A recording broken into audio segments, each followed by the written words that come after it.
This question, we have to solve the equation by factoring.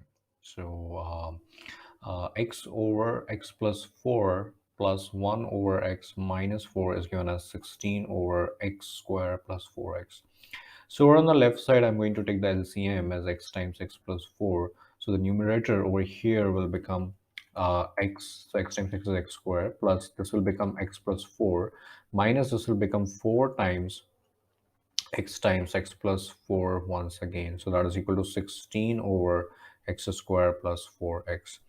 So definitely in the numerator, I'm going to simplify. So x square plus x plus 4 remains as it is, and minus 4 remains as it is, and we simplify this, so that will be x square plus 4x over here over x times x plus 4. In fact, that can also be distributed by writing x square plus 4x. So that is equal to 16 over x square plus 4x. So these two are cancelled.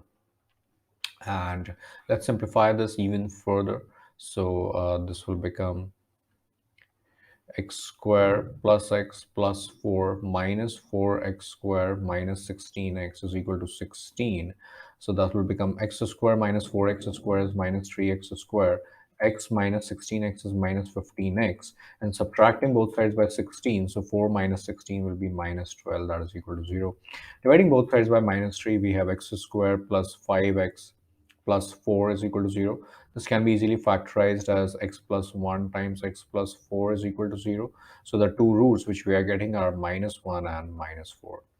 But remember, we have to check if the solution is consistent. So when x is minus 1, there's no problem. The denominator is never 0. But remember that when x is equal to minus 4, this number and this number denominator is getting 0. And in the denominator as 0, we cannot really afford that. So since we cannot afford, x equal to minus 4 is excluded. So the only solution is minus 1. Now, if there are infinitely many solutions, give the restriction on x, and they are not infinitely, then no restriction on x. That is, so yes, there is a restriction. All the real numbers by factoring. So if there are infinitely many solutions, no, there are not infinitely many solutions. Then and or there are no restrictions on x. If there are not infinitely many solutions or there are no restrictions on x, write none.